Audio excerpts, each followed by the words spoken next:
¿Por qué? Se preguntan muchos, le tocó al Grupo Aval, con todo y su poder, firmar un acuerdo de aceptación de responsabilidades ante la Comisión de Valores y el Departamento de Justicia de los Estados Unidos, si, como dicen ellos, aquí en Colombia, el Grupo Aval había sido víctima de un socio corrupto que era Odebrecht. Para responder ese interrogante, la mejor vía es volver a reconstruir este recuento y esta investigación que yo hice en el 2018, cuando por primera vez empecé a estudiar los documentos que me entregó a comienzos de ese año Jorge Enrique Pizano, el auditor de la Ruta del Sol 2 en representación del Grupo Aval. Esos documentos daban cuenta que desde el 2013 hasta el 2016 o 17 se habían firmado muchos contratos de papel por un valor de 33.000 millones de pesos.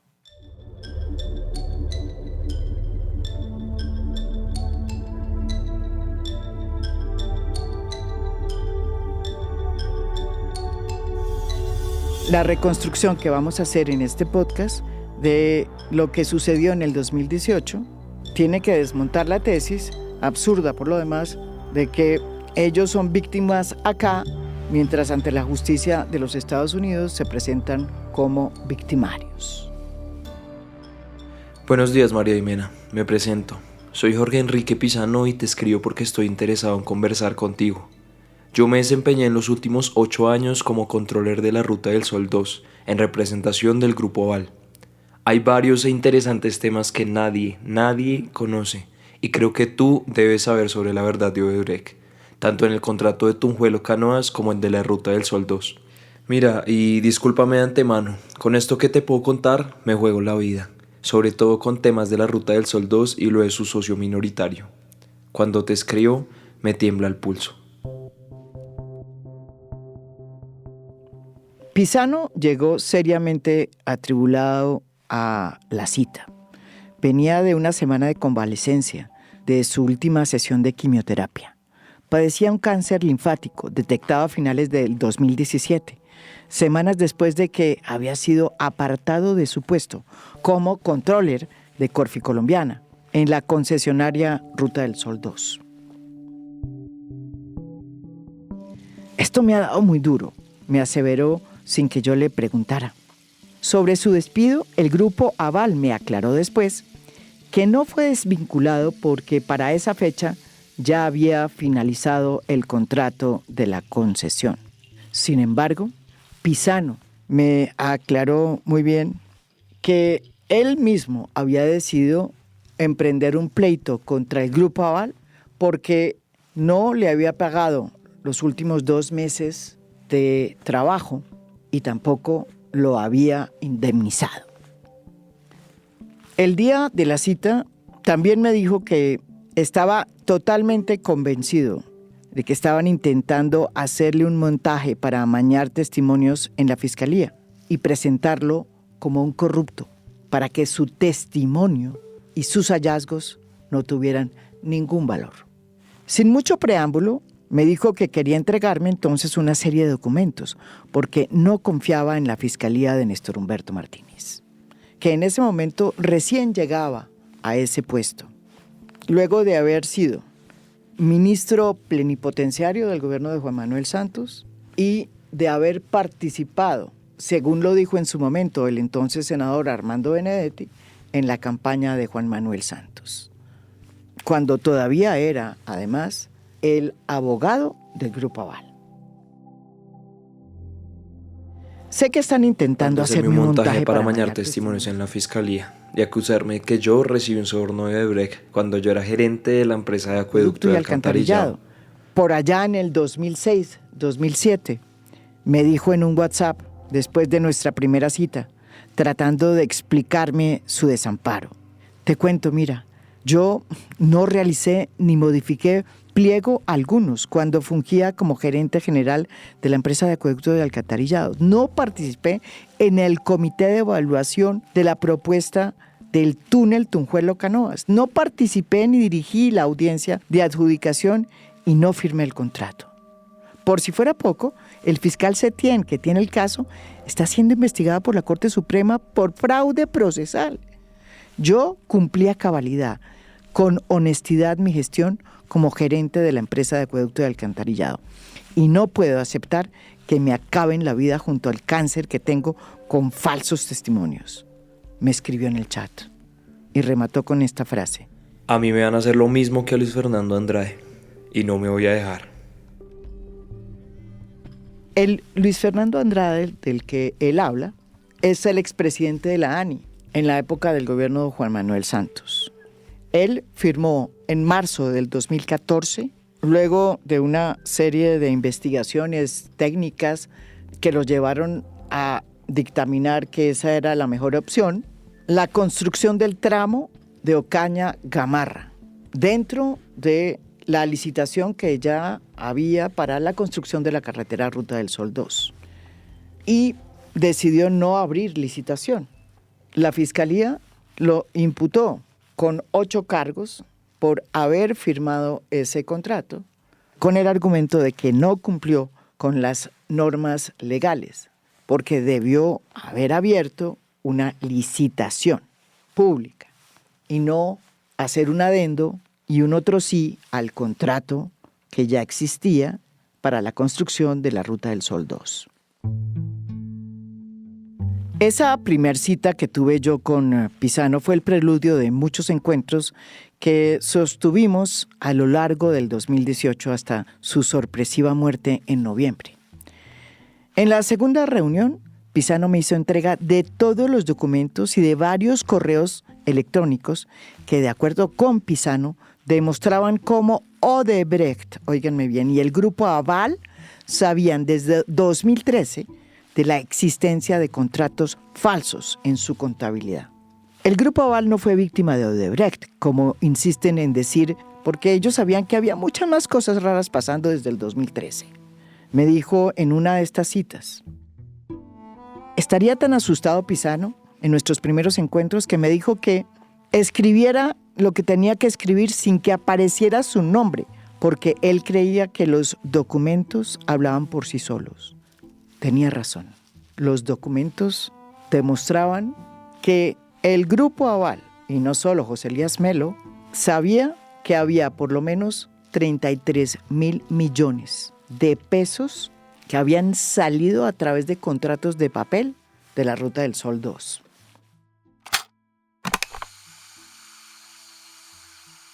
A la tercera cita, Pisano me reveló la existencia de unos audios que él mismo había grabado en agosto del 2015 con varias personas de Corficolombiana y con Néstor Humberto Martínez, quien en ese momento era el abogado del Grupo Aval y quien además terminaría siendo elegido en el segundo semestre del 2016 como fiscal general de la Nación. En esos audios, según Pisano, quedaba muy claro que Néstor Humberto Martínez, quien en ese momento era el fiscal general de la Nación y encargado de la investigación de Odebrecht, sabía de la gravedad de los hallazgos hechos por Pisano desde el 2013. Pisano me dejó oír los audios con recelo y no me quiso dejar ninguna copia porque los consideraba como su última carta. Estos audios son mi seguro de vida. En la quinta cita, luego de escuchar toda su historia, le pregunté cómo podría resumir su tragedia. Y muy serio me respondió así: Yo advertí durante 3 años en mis informes de los malos manejos administrativos antes de que estallara el escándalo en diciembre de 2016. Esas advertencias fueron múltiples correos que se consolidaron en un informe del 25 de junio de 2015 y de los que está enterado Corficolombiana, la concesionaria y Consol. Tengo claro que me volví incómodo para el Grupo Aval y para el fiscal. Eso coincide con mi abrupta salida de mi puesto de control a finales de 2017 y con las investigaciones que me está montando la Fiscalía. Los documentos y los correos electrónicos que me entregó Jorge Enrique Pisano revelan su viacrucis por Corficolombiana, que ahora se conoce como Corfi. Desde que lo nombraron en 2010 en un puesto que parecía hecho a su medida. Pisano era amante de la perfección y se movía como pez en el agua entre los números. Sin embargo, también era un hombre intenso, obsesivo con su trabajo, que además guardaba todos los documentos y correos que recibía y que enviaba de manera meticulosa. Uno de los objetivos de su trabajo como controller, es decir, como auditor de la Ruta del Sol 2, era poner en marcha el sistema Sarlaft, una red de prevención para el lavado de activos y de financiación del terrorismo que deberían cumplir las concesiones cuyas empresas cotizaban en la Bolsa de Nueva York. El sistema endurecía las condiciones para contratar y le exigía a la concesionaria, óiganme bien, verificar antes de la firma del contrato si los contratistas estaban o no en la lista Clinton. Con esa intensidad que lo caracterizaba, se dio a la tarea de montar el sistema, pero pronto se dio cuenta de que no la tenía fácil. Pese a que todas las dependencias debían suministrarle mensualmente la información necesaria para nutrir el sistema, no cumplían con esa tarea. Me di cuenta de que muchos no respondían ni siquiera a mis correos, ni atendían mis solicitudes de información, me confesó en más de una vez Jorge Enrique Pisano.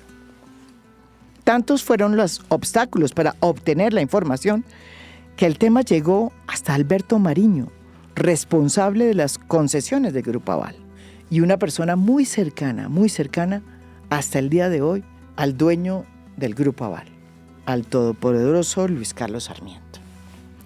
En un correo del 22 de enero del 2013, Mariño le envía este mensaje a Pisano, en donde le dice que estuvo con Óscar Hernández, que era miembro de la junta directiva de Episol, la compañía que habían formado tanto Odebrecht como el Grupo Aval para manejar la licitación mediante la cual se iba a construir la carretera Ruta del Sol 2.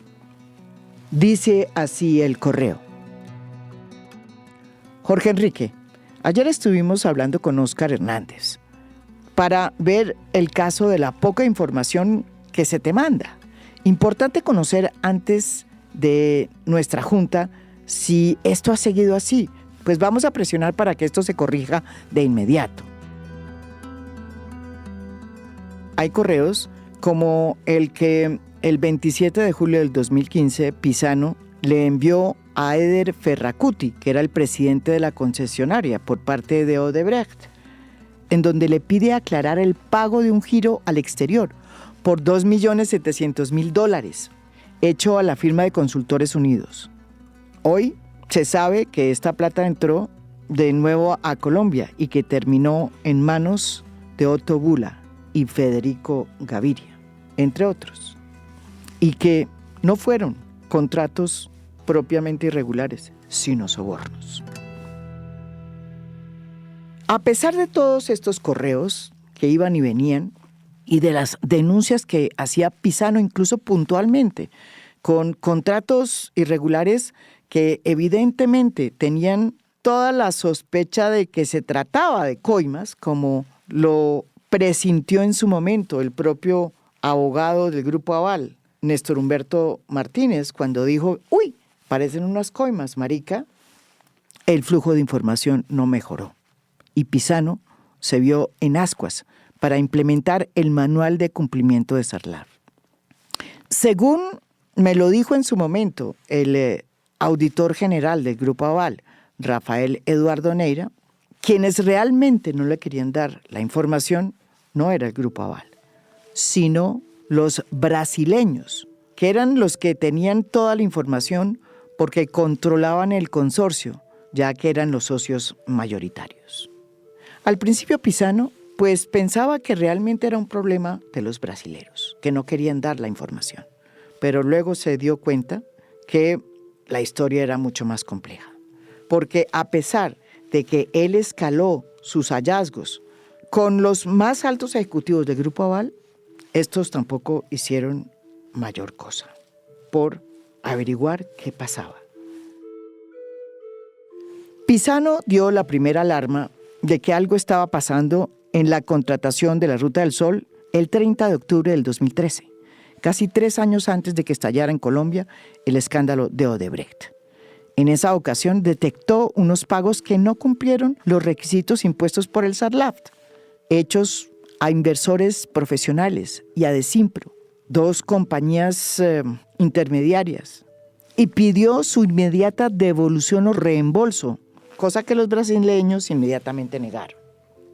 Consciente de la gravedad de lo que encontró, Pisano decidió llevar el tema al entonces presidente de Corfi Colombiana, que era José Elías Melo. Pero se dio cuenta de que su hallazgo no suscitaba mayores preocupaciones. La prueba de que Melo recibió estos informes y no hizo nada la dio el propio Néstor Humberto Martínez en los audios grabados por Pisano, que publicó Noticias 1 después de su muerte. En uno de esos audios, Néstor Humberto Martínez reconoce que Melo no le había puesto bolas a las denuncias porque las consideró un ardid del ingeniero Pisano para mejorar su condición salarial en Corfi Colombiana. Lo trataron como un loquito con un maletín debajo del brazo, dice Martínez en los audios que reveló el noticiero. Usted prendió las alarmas y nadie le paró bolas, que eso era una mierda, porque la tesis es que usted quería pasar de un contrato temporal a un contrato definitivo, a una mierda de esa. Sin embargo, este loquito de Pisano siguió investigando y cotejando datos con la poca información que le llegaba, hasta que en junio del 2015 le presentó un informe al presidente de Corfi Colombiana, José Elías Melo, el mismo que dice que no sabía nada y que nunca supo nada sobre el pago de ninguna coima. Allí en ese informe le mostraba que había muchos más contratos falsos que ascendían a cerca de 21.000 millones de pesos, una cifra que asustó a Pisano. Para su sorpresa, este informe tampoco causó mayor impacto ni en Melo, ni en la concesionaria, ni en Corfi Colombiana. Pero no solamente Pisano encontró contratos irregulares, que hoy sabemos que eran coimas. También le sucedió lo mismo a Javier Mejía, que era el gerente contractual de la constructora Consol, la otra empresa que se había creado para construir la Ruta del Sol 2, esta megacarretera que terminó sin hacerse. Mejía reveló otro cuadro igualmente preocupante, en el que detectó contratos falsos por otros 35.000 millones de pesos, que se sumaban a los 21.000 millones de pesos encontrados por Pisano en la concesionaria. Fue tal la gravedad de lo encontrado por Mejía que decidió no firmarlos, óiganme bien, como consta en su informe. Sin embargo, estos contratos terminaron pagados, pese a que según el acuerdo de socios, todas las órdenes de pago debían llevar las firmas del representante de Odebrecht y de Episol, que era Javier Mejía.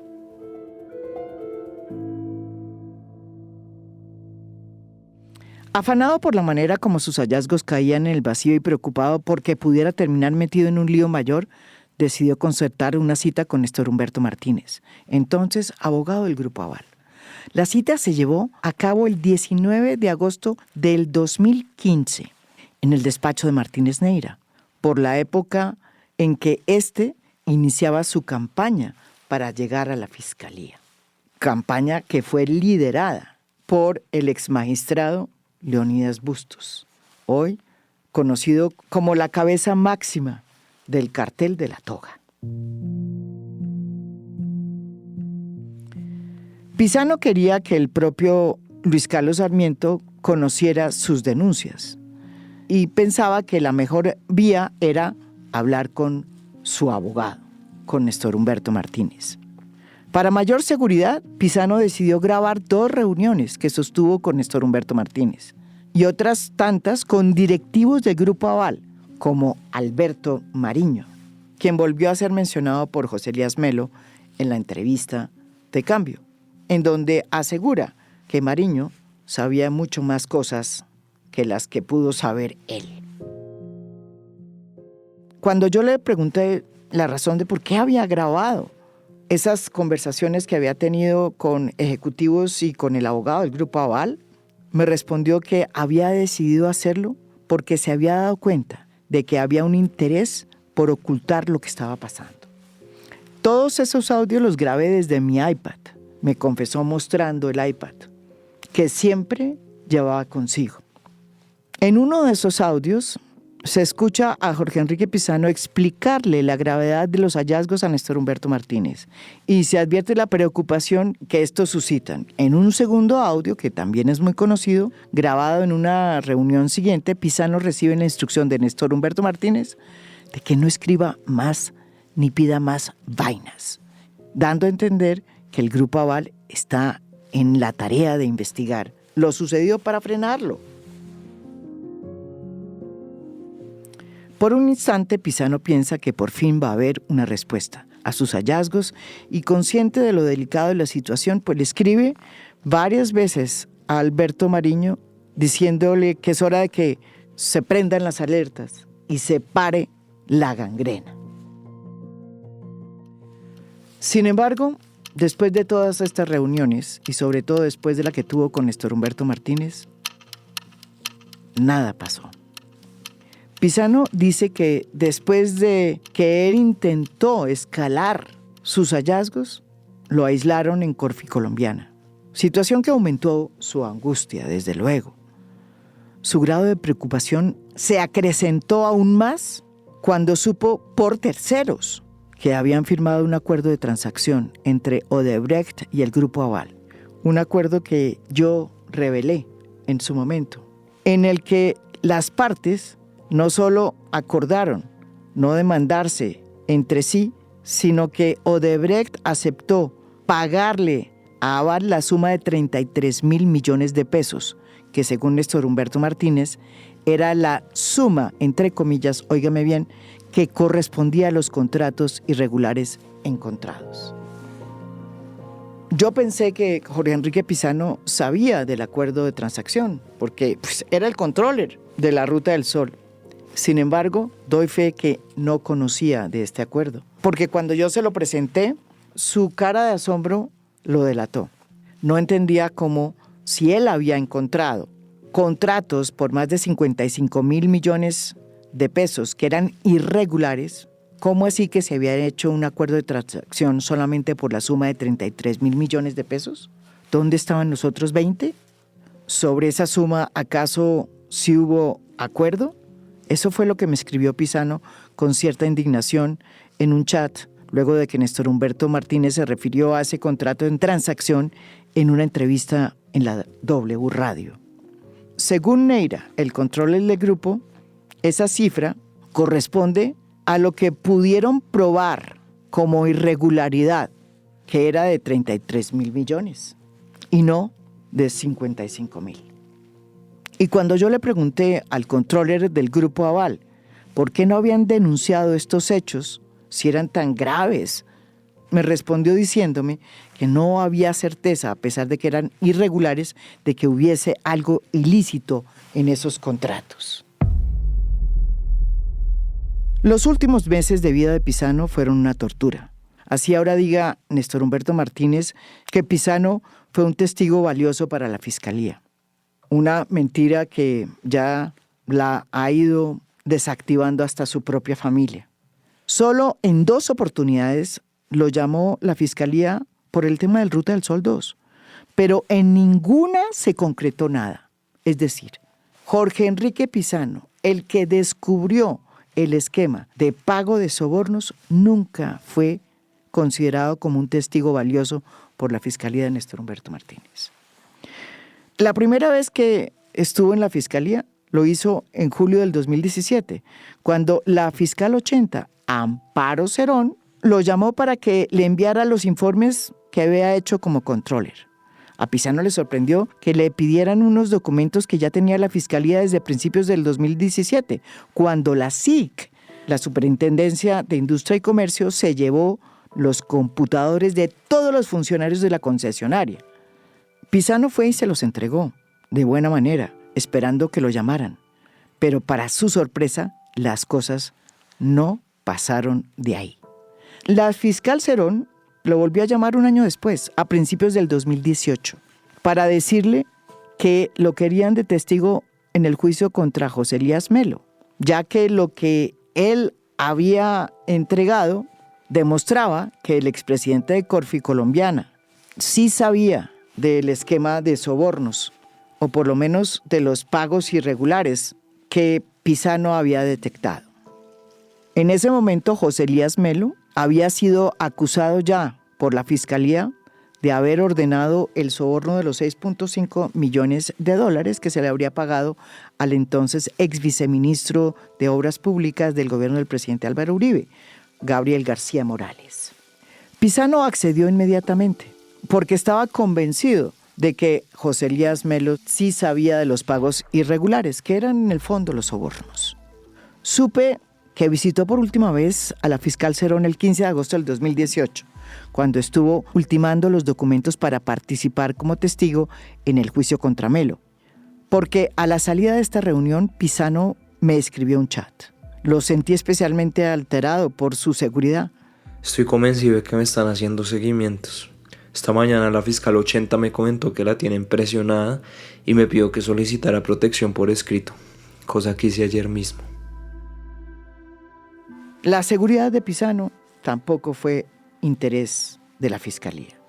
Tampoco Pisano nunca llegó a ser testigo de la Fiscalía porque las fechas del juicio de Melo se fueron aplazando y aplazando, hasta que terminó muriendo víctima de un fulminante ataque al corazón el 9 de noviembre del 2018. En ese año que lo conocí, Jorge Enrique Pisano había recaído en su enfermedad. No tenía trabajo y había tenido que vender su apartamento para irse a vivir a su casa en Suachoque. Rompí con los acuerdos de paz y me fui para el monte. Me escribió a finales de octubre del 2018, con ese agudo humor que nunca lo abandonó.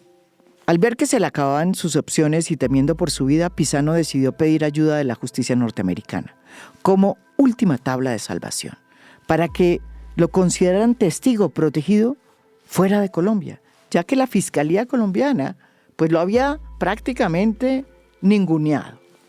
Su primera reunión la tuvo en septiembre del 2018 en la embajada estadounidense, y en esa oportunidad Pisano les entregó al FBI los audios y los documentos que él tenía.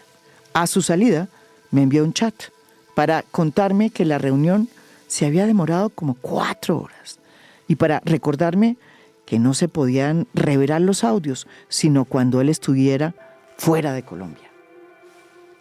En una de las últimas reuniones que estuvimos, antes de su súbita muerte, me contó que se dio cuenta de que el proceso ante la justicia norteamericana se iba a demorar, y eso lo tenía muy desalentado. Desde entonces decidió no escribirme desde su teléfono, ni desde su correo habitual, y creó un correo nuevo con el nombre de Pedro Géneco. Sentía que lo acechaban. La última comunicación que recibí de Jorge Enrique Pisano me llegó 3 horas antes de su muerte. Me escribió un chat en el que lo noté especialmente abatido. ¿Hay algo nuevo que yo no haya sabido?, le pregunté. No, nada que se mueve, que estoy enfermo y sin trabajo, me dijo, haciéndome referencia a los efectos dañinos que le había hecho unas declaraciones del procurador Fernando Carrillo, quien había salido a los medios en el 2015 a decir que él, que había sido nombrado por el grupo Aval, era en realidad un empleado de Odebrecht. Según Pisano, eso había acabado con las posibilidades de que le ofrecieran algún trabajo, porque lo consideraban que estaba untado por el escándalo de Odebrecht, cuando en realidad era el único que estaba denunciándolo.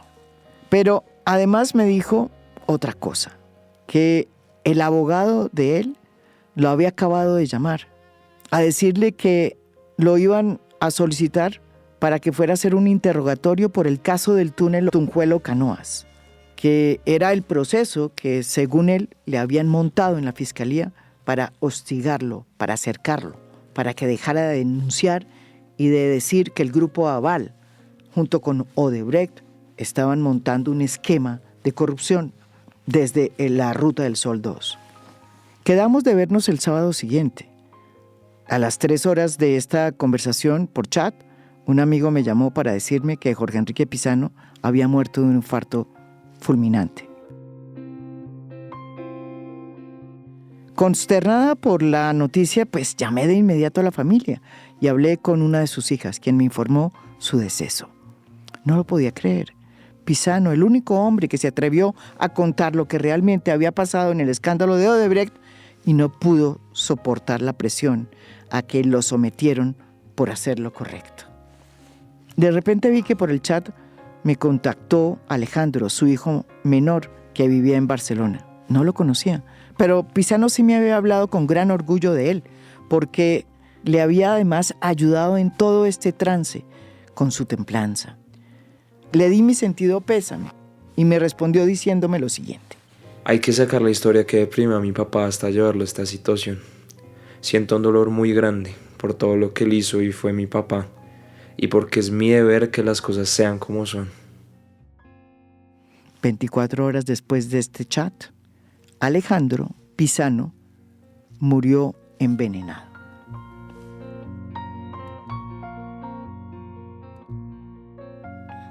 Con la muerte sorpresiva de Jorge Enrique Pizano, el proceso que tenía en su contra en la fiscalía también murió.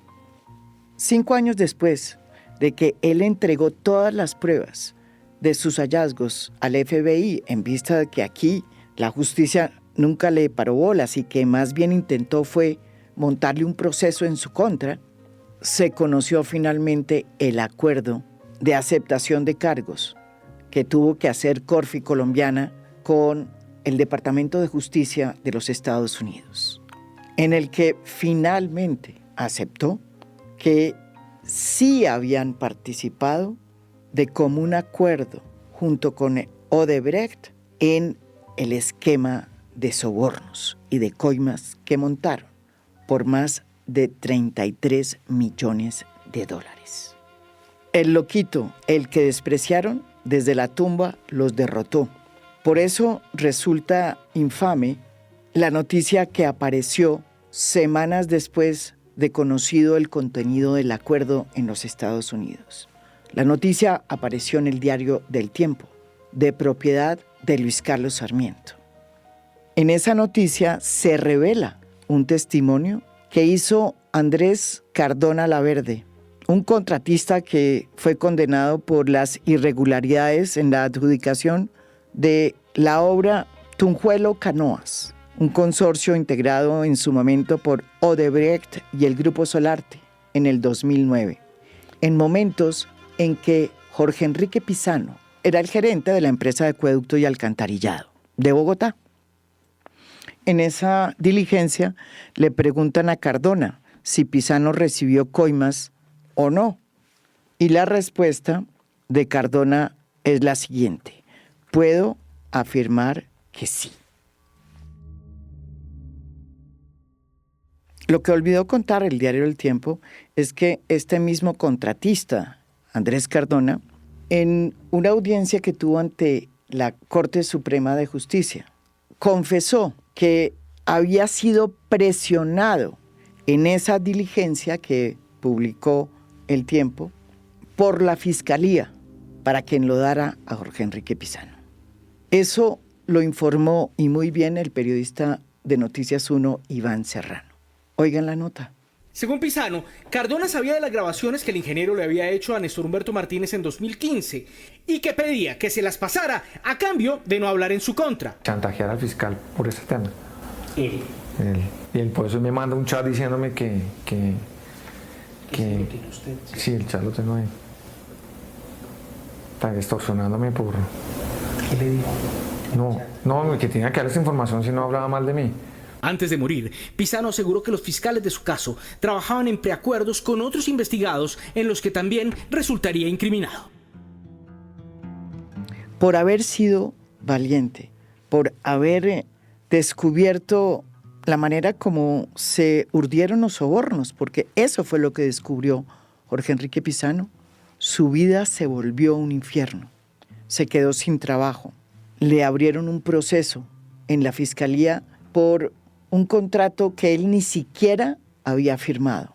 Y encima de eso, luego de que vio cómo sus denuncias quedaron engavetadas aquí en la justicia colombiana, en la fiscalía, y de cómo le tocó irse al FBI y entregar todo lo que tenía, hallazgos que sirvieron de base para que Corficolombiana tuviera que firmar un acuerdo de aceptación de responsabilidades con el Departamento de Justicia de los Estados Unidos y confesar que efectivamente había participado en el esquema de pago de sobornos aquí en Colombia desde la Ruta del Sol 2.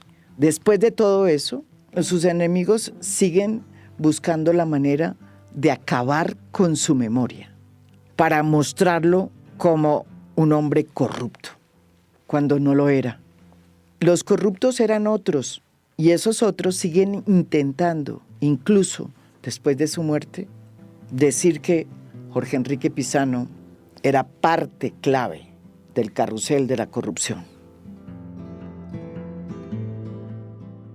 Este episodio, así como la serie de Odebrecht que estamos sacando aquí en A Fondo, está dedicada a la memoria de Jorge Enrique Pizano. Pero sobre todo este capítulo, en el que reivindicamos su valentía y recordamos todo lo que le sucedió a este hombre por haberse atrevido a contar la verdad y desafiar el pacto de silencio que todavía muchos quieren imponer aquí en Colombia. Esto es A Fondo. Mi nombre es María Jimena Duzán.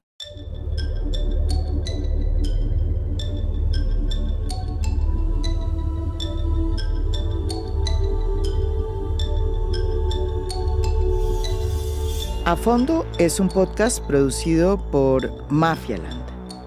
Producción general, Lucy Moreno.